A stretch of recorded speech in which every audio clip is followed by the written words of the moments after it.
Okay, so today class is on Python. So basically there are a few files. I'll start with some very simple Python code and end up with one example. So first, you can use Jupyter, PyCharm, etc. So I'm just using a new this Python Jupyter. So this is a simple one. And the first one, I'd like to introduce this PSAP PCAP, which is by Python Institute. If you like to, you can actually certify it. Then after that, PCPP. Okay, so these are the final stage. Okay, for the professional level. So finally, CEPP, which you complete everything, you get the CEPP certified. Okay, so Python. So basically, there are a few things here. There's those import and these. I would say that the modules. So there are quite a few modules here. And then after that, control statement, if then else. Then after that, creating objects. Okay. So object-oriented programming. Huh?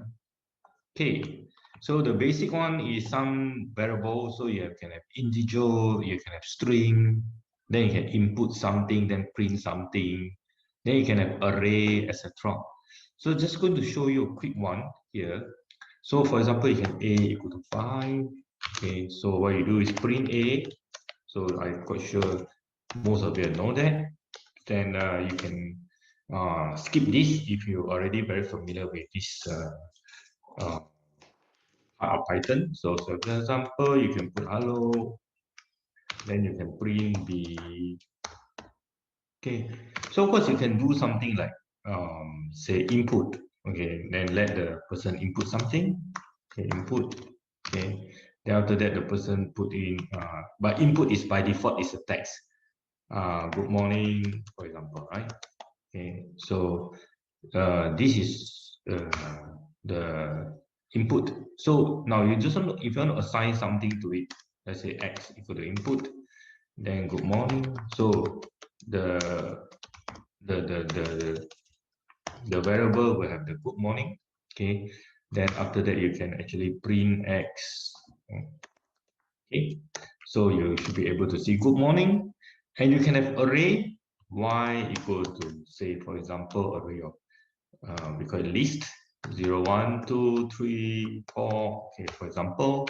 So you're going to look at the position of y3. So it's counting from 0. So you should be able to get 3. And you can have two-dimension array. So y equal to, say, for example, 1, 2, 3, so square bracket. Yeah, square bracket. Okay, and then after that, we can have 4, 5, 6. 4, 5, 6. Then we can have 7, 8, 9. Okay, so this is the one we have two arrays. So if you want to look at y0, which is the first array, and then you want to look at the second item, which is 1, so you should give it a 2, right?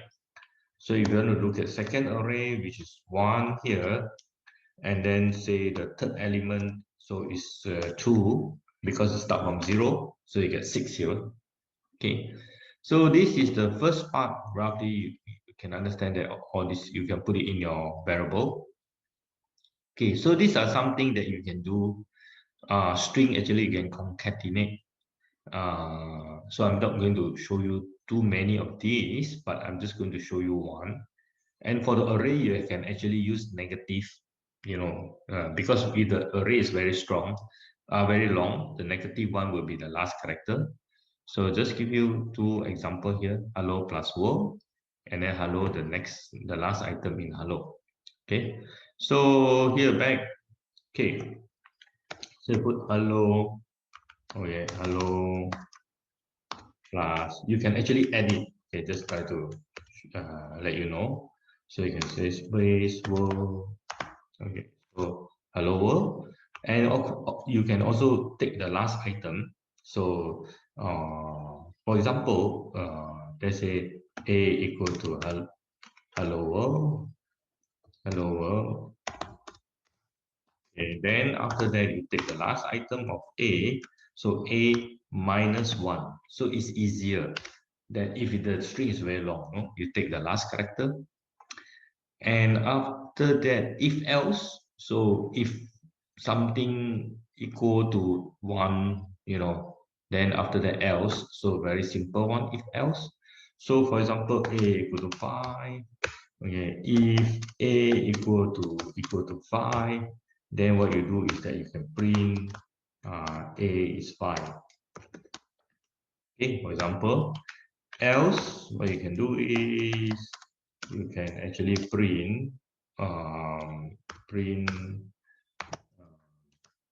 A is not 5.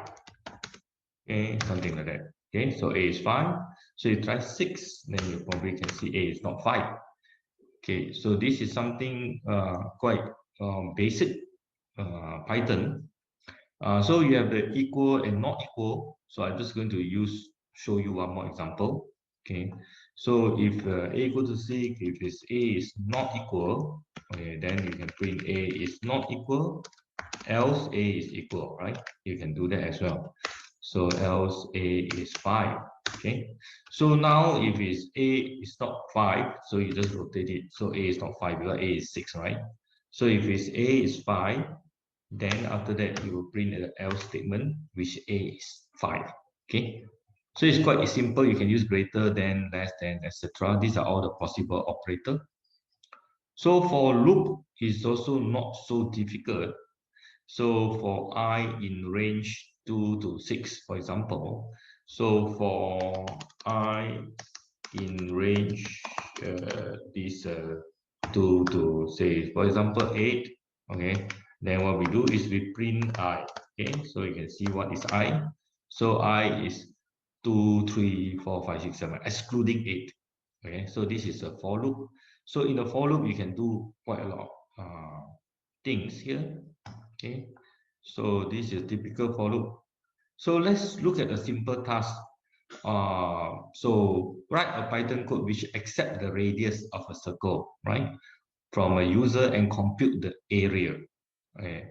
So what we need to do is that first we let the person input the data. Okay. Then after that we convert it to float. Okay.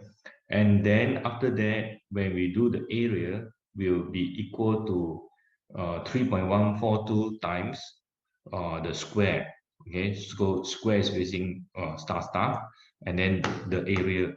Then after that, printing the area. Okay, so it's quite easy if you look at the logical flow. So what you do is that first of all you print first. Please enter. Please enter the radius. Okay, for example, right? Please enter the radius. Correct. So now what you want to do is you want to put the radius, say r equal to, and remember you need to, because the input is always text, right? So you want to convert to float. So input, okay. So this will go to your radius, right? Input, sorry, input, right? Okay, so you can input anything you like. Then after that, you want to to calculate the area.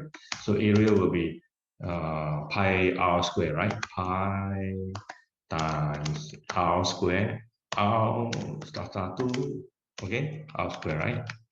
And then this the last thing is print the area is dot dot, okay. Then after that is a, okay, hopefully it works. So say for example 3, then the area is 28. Okay, should be right. 9 times 3, okay, it's around there. Okay, and this will end the simplest basic R. For those who actually familiar, you may want to skip this as well.